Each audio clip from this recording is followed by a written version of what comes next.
Before this story begins, take a moment.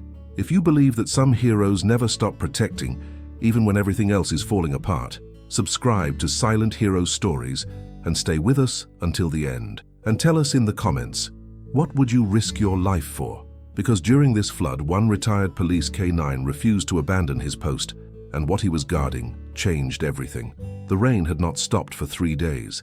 Not a gentle rain, not the kind that soaks the earth slowly. This was relentless, heavy, merciless. By the third morning, the Tennessee hills no longer looked like hills at all. They had become islands, scattered across a restless sea of brown water that swallowed roads, fences, and entire neighborhoods without hesitation. Officer Ryland Hayes guided his rescue boat through what had once been Main Street. Street signs jutted out of the water at strange angles. Rooftops barely broke the surface. Furniture drifted past. Couches, dressers, family photographs sealed inside frames that would never hang on walls again. The town was silent, not peaceful, stunned. At the bow of the boat stood Officer Damon Price, scanning the water slowly, methodically, his eyes trained to spot movement where others saw only debris. "Hard to believe anyone's still out there," Damon muttered. Hayes didn't answer.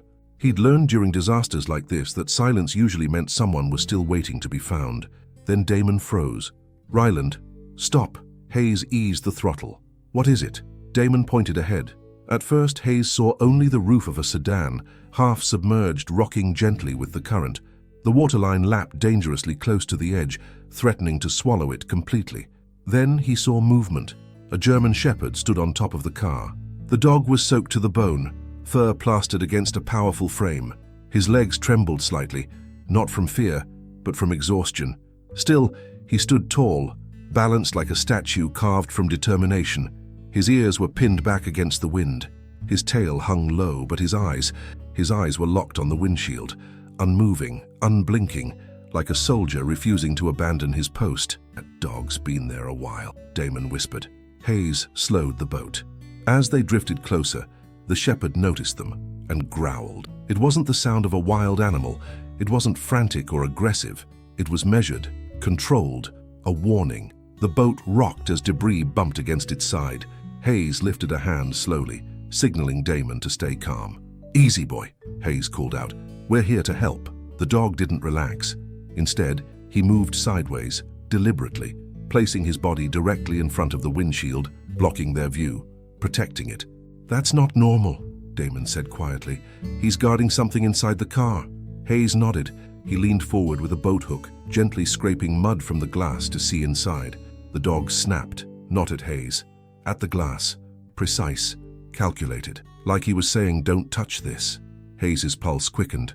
Then he noticed the collar, leather, old, scratched, not a stray. "This dog belongs to someone," Hayes said under his breath, and in that moment, he knew. This wasn't a rescue about an animal. It was about what the animal refused to leave behind. Hayes didn't hesitate. He clipped his harness, took a breath, and plunged into the freezing floodwater. The cold stole his breath instantly, biting into his muscles as the current tugged at his legs. Above him, the dog barked loudly, pacing on the roof, tracking Hayes' movement with frantic focus.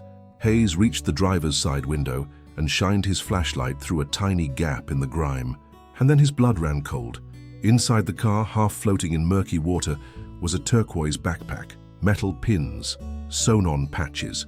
Hayes recognized it instantly. It belonged to Hazel Quinn, the missing daughter of Fire Chief Rowan Quinn, missing for 2 days.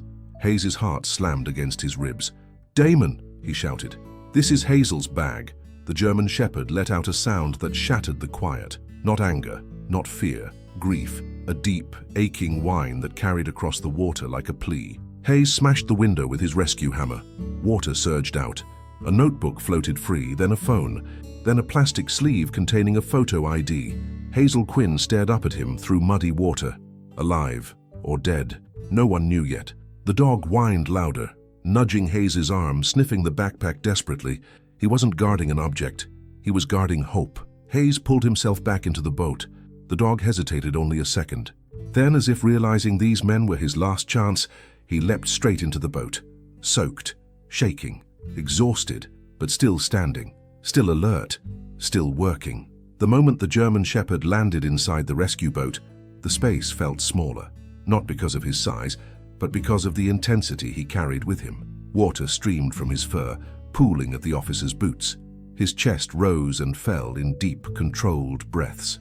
Despite the exhaustion written into every muscle, his eyes never stopped moving, scanning the flooded street, the drifting debris, the sinking car he had just left behind. He whined once, low and strained, and turned back toward the sedan. Hayes placed a steady hand on the dog's shoulder.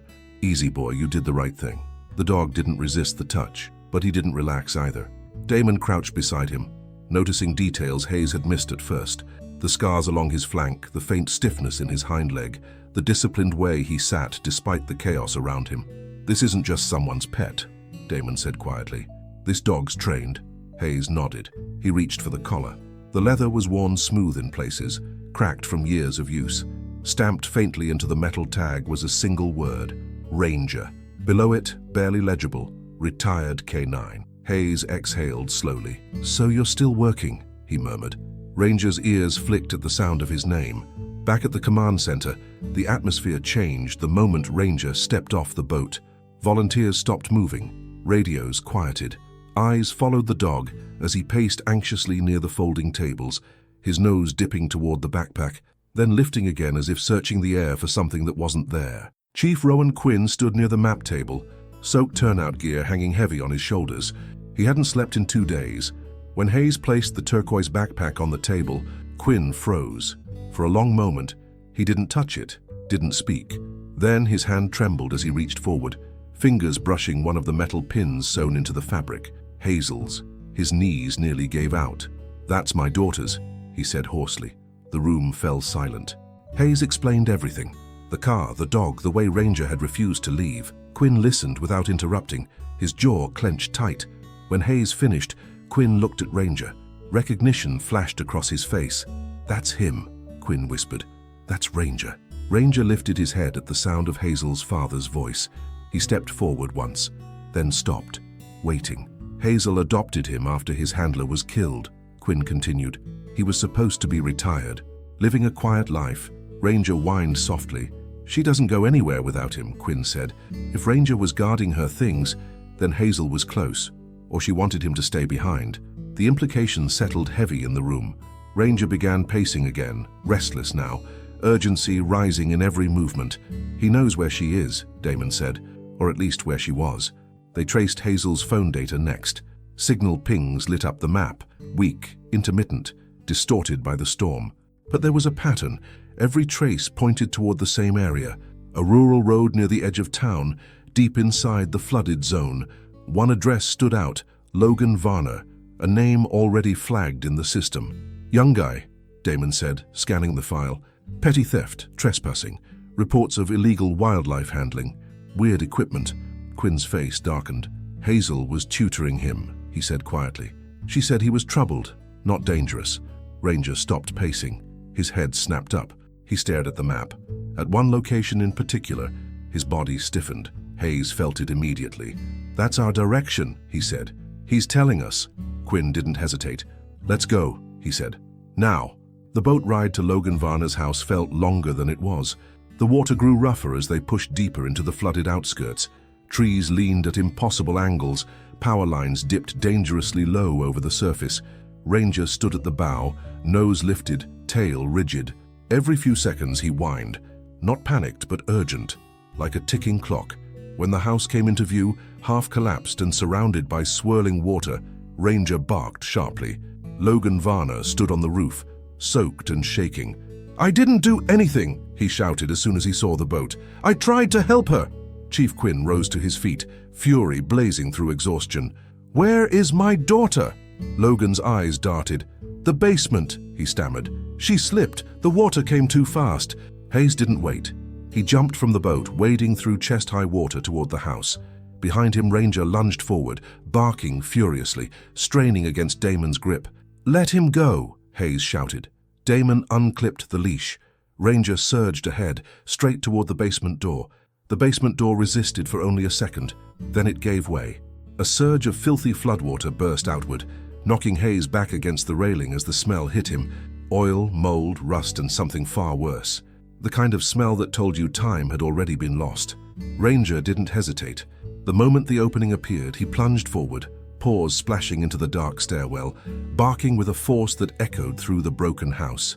"Ranger!" Damon shouted, but the dog was already gone. Hayes forced his way inside, water climbing to his waist as debris scraped against his legs. The basement lights were dead. Only the beam of his flashlight cut through the darkness, bouncing off floating tools, shelves ripped from walls, and tangled wires hanging like vines. Then he saw her. Hazel Quinn lay across an overturned workbench, her body half submerged, one arm pinned beneath fallen debris. Her hair floated around her face, pale against the brown water. Ranger stood beside her, whining desperately, nudging her shoulder, trying again and again to reach her face. "She's alive!" Hayes shouted. "I've got her!" Chief Quinn's voice cracked from upstairs. "Get my daughter out!" Hayes moved quickly, clearing debris while Damon climbed down to help. Ranger backed just enough to give them space, but never took his eyes off Hazel. As Hayes lifted her, Hazel coughed weakly, water spilling from her lips. Ranger barked once, sharp, urgent. "She's breathing," Damon said, relief flooding his voice. They carried Hazel up the stairs, Ranger following so close his chest brushed Hayes' leg. Outside, paramedics rushed forward. As Hazel was placed on the stretcher, her eyes fluttered open for just a second. Her lips trembled. "Ranger," she whispered. Hayes looked down at the dog, soaked, shaking, exhausted, still standing guard. "He's right here," Hayes said softly. Hazel's eyes filled with tears before slipping closed again. Logan Varner didn't resist when officers pulled him from the roof. He didn't fight. He didn't shout anymore. He just stared at the ground, shoulders slumped, knowing the truth had finally surfaced. As he was led away, Ranger growled low in his chest, not out of rage but warning, a reminder. At the hospital, hours passed like years. Ranger sat outside the emergency room doors, refusing food, refusing rest, eyes locked on the hallway. Hayes sat beside him, helmet in his hands. "You did everything right," he murmured. Ranger's ears flicked, but he didn't move. When Hazel finally woke, pale and weak but alive, her first words were the same. "Where's Ranger?" They brought the dog in. The moment Hazel saw him, she cried. Ranger whined softly, resting his head against the bed, careful not to touch her too much. "I knew you'd stay," she whispered. "I knew you wouldn't leave." Later, Hazel told them everything. Logan hadn't planned to hurt her. At first, she had been tutoring him, believing he was lonely, misunderstood. But when she discovered the cages hidden in his shed, the stolen animals, the equipment for illegal resale, she confronted him. He panicked, locked her in the basement to stop her from calling the police. Then the storm hit. The water rose faster than anyone expected. Logan fled. Ranger, trapped outside when the floodwaters surged, had followed Hazel's car as far as he could, climbed onto it when the water grew too strong, and waited, guarding her things, guarding the last place he'd seen her, waiting for someone to notice. Ranger didn't sleep that night. Not really. Even at the shelter, wrapped in blankets, he stayed half alert, ears twitching at every sound. Hayes watched him quietly. Some heroes rest after the battle, others don't know how. Ranger had learned loyalty the hard way. Long before Hazel Quinn ever clipped a leash to his collar, Ranger had worn a vest, ridden in the back of patrol vehicles, and learned what it meant to move toward danger without hesitation. He had been trained to search rubble, track suspects, and hold ground no matter what chaos surrounded him.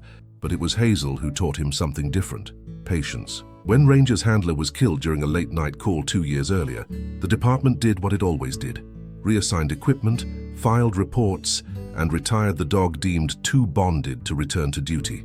Ranger stopped eating. He stopped responding to commands. He sat by the kennel door every night waiting. Hazel found him there. She was volunteering with her father at the station, sorting donations after a house fire. She knelt beside the kennel and spoke to him softly, not asking him to work, not asking him to perform, just sitting, day after day. Eventually, Ranger stood. Then he followed her. From that moment on, Hazel became his assignment. That history explained everything. Why Ranger followed Hazel's car the night the storm hit. Why he climbed onto the roof when the water rose. Why he guarded her backpack like it was a living thing. It wasn't instinct alone. It was memory. At the hospital, Hayes learned this as he listened to Chief Quinn speak quietly in the waiting room. "She saved him," Quinn said. "Not with commands, with presence. Ranger lay at Hazel's door, eyes half closed but alert. "She used to say he wasn't broken," Quinn continued, "just waiting for someone who wouldn't leave." Hayes nodded slowly. Ranger had found that person, and now he was returning the favor. Hazel's recovery was slow but steady. Each day, Ranger sat closer to her bed. Each day she grew stronger. The doctors noticed it too. "She responds better when the dog's here," one nurse admitted. Ranger didn't interfere. He didn't crowd. He simply stayed. Meanwhile, the investigation unfolded. Officers found cages, tranquilizers, and illegal transport crates hidden in Logan Varner's shed. Wildlife officials moved quickly to rescue the remaining animals. The evidence was overwhelming, but what stuck with Hayes wasn't the crime. It was the image of Ranger standing alone on that car roof, refusing to leave, waiting. One afternoon, Hayes visited the shelter where Ranger was temporarily housed. The German Shepherd rose slowly, tail wagging once when he saw him. "You're going home soon," Hayes said quietly. Ranger's ears flicked. He tilted his head. Hayes smiled. Back to Hazel. Ranger lay back down, satisfied. That night, rain fell again. Not flooding rain, just rain. And for the first time since the disaster began, the sound didn't mean danger. The water eventually receded. That's what floods did. They came, they destroyed, and then they pulled back like a cruel tide, leaving people to stare at what remained and pretend they could rebuild a life from splintered wood and stained photographs. But some floods didn't end when the water drained away. Some stayed inside the chest. Chief Rowan Quinn returned to the command center every day, even after Hazel was stable, because he couldn't stop moving, couldn't stop searching, not for survivors anymore, for control, for something to undo the helplessness of a father who almost lost his child. Hayes saw it in the way Quinn's hands shook when he held Hazel's backpack, in the way he stared at the mud-stained ID sleeve, as if looking long enough could rewrite time. "I should have found her sooner," Quinn said quietly one evening, when the chaos finally slowed enough for them to sit. Hayes didn't offer empty comfort. He simply said what was true. "You didn't stop looking." Quinn swallowed hard. Neither did Ranger. Across the room, Ranger lay on a blanket, head on his paws, ears flicking at every sound. Resting, but not fully. Still on duty. Hazel's first real conversation with Hayes happened 3 days after she woke. She was pale, weak, but her eyes were clear. "You saw him?" she asked, voice rough. "On the car." Hayes nodded. He wouldn't let anyone near the window. Hazel closed her eyes, tears slipping down her cheeks. "That's Ranger." She took a shaky breath. "When I realized Logan had locked me in, I yelled for Ranger until my voice was gone. I kept thinking, he's outside. He'll come." Her hands trembled. Then the water started rising. Hayes leaned forward gently.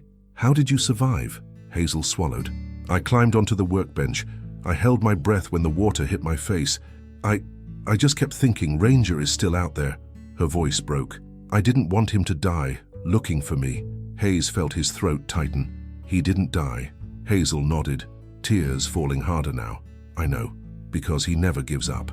In the weeks that followed, the town learned Ranger's name, not from the news, from the people, from volunteers who saw him at the shelter and whispered, "That's the dog from the car." From paramedics who said, "He stayed with her things like they were sacred." From officers who didn't often admit emotion, but found themselves telling the story anyway, because it reminded them why they chose the job in the first place. That even in disaster, something good could still refuse to move. Logan Varner's arrest spread quickly, but not everyone reacted with anger. Some reacted with shock. "He seemed harmless," one neighbor said. "That's how they hide," Damon Price replied quietly. The wildlife rescue uncovered more. Receipts, messages, a small network. Logan wasn't a mastermind, just desperate enough to do unforgivable things when confronted. Hazel didn't want to hear his name again. She didn't need revenge. She wanted closure, and the only closure she cared about sat by her bed. When Hazel finally stood for the first time, shaky and pale, Ranger rose immediately. He didn't jump. He didn't crowd. He stood close, a steady wall of fur and strength, ready to catch her if she fell. Hazel smiled through tears. "Still my partner," she whispered. Ranger's tail wagged once, small, controlled, as if even joy needed discipline. One evening, Hayes visited them after his shift. Hazel was sitting by the window, wrapped in a blanket. Ranger lay at her feet, eyes half closed. Hayes looked at the dog. "You know," he said quietly, "if you hadn't been there." Hazel shook her head. If he hadn't been there, Hayes nodded slowly. Yeah. He looked down at Ranger and felt something he hadn't expected. Respect. Not just for the training, for the heart. Because Ranger had fought the flood not by swimming endlessly, but by doing something smarter. He stayed where Hazel's trail ended and waited for someone to pay attention. The first morning, Hazel was cleared to leave the hospital. The sky was finally blue. Not the fragile blue that threatens more rain, but wide, honest blue, the kind that made people believe the worst had passed. Hayes stood outside the entrance, watching Ranger sit patiently beside Hazel's wheelchair. The dog's posture was relaxed now, but not careless. His head turned slowly, scanning the parking lot, the road, the tree line beyond. Still working. Hayes crouched down in front of him. "You know," he said quietly, keeping his voice low so Hazel couldn't hear, "most people would have tried to swim. You didn't." Ranger's ears flicked. "You stayed," Hayes continued. "You waited. You made us look." Ranger met his gaze, eyes dark and steady. That was when Hayes made the promise. "I won't ever ignore a sign like that again. Not from a dog. Not from anyone." Ranger leaned forward and pressed his forehead gently against Hayes' chest. It wasn't gratitude. It was agreement. Back at the station, the story spread quietly. Not as a headline, not as a press release, as a lesson. Hayes spoke to rookies about the car roof, about the way Ranger blocked the window, about how protection doesn't always look like movement. Sometimes it looks like refusal. Dogs don't get stubborn for no reason, he told them. When a K9 refuses to move, it's not disobedience, it's information. Ranger lay at the back of the room during the briefing, listening. Hazel went home 2 weeks later. The house smelled faintly of disinfectant and wet wood. The floodline was still visible on the walls, a reminder that some things couldn't be erased. Ranger walked the house slowly, methodically, sniffing every corner, every doorway, every stair. Then he stopped, sat, relaxed. Hazel exhaled for the first time since the storm. "He says it's safe," she murmured. That night, Hazel couldn't sleep, not from fear, from memory. She sat on the floor with Ranger, her back against the couch.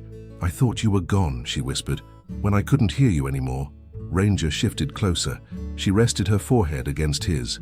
"I didn't stop believing," she said softly. "Not once." Ranger closed his eyes. For the first time since the flood, he slept. Months passed. The town rebuilt slowly. Boards replaced, roads repaved, lives stitched back together where they could be. Some losses stayed. Some lessons did too. Hazel returned to school, not as a tutor at first, as a student learning to trust the world again. Ranger walked beside her everywhere, not on a leash, on purpose. Children learned his name before they learned the story. Adults learned the story before they learned the name, but everyone learned the same truth, that sometimes survival isn't about strength, it's about loyalty. On the anniversary of the flood, Hayes drove past the street where the car had been found. The sedan was gone. The water was gone, but he remembered exactly where Ranger had stood, exactly where he had refused to leave. Hayes pulled over for a moment, just long enough to acknowledge it. That evening, Hazel stood on her porch as the sun dipped behind the Tennessee hills, painting the sky gold. Ranger lay at her feet, older now, a little slower, but still watching the horizon. "You know," she said softly, "people keep calling you a hero." Ranger's tail thumped once. "They think you saved me." She smiled through tears. "But really, you stayed."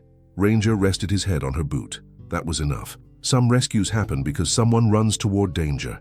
Others happen because someone refuses to walk away. If this story stayed with you, tap like, share it, and subscribe to Silent Heroes Stories for more powerful, emotional stories about loyalty, courage, and the quiet heroes who protect without being asked. Because sometimes, the bravest hero doesn't chase the storm. He waits, and he never lets go.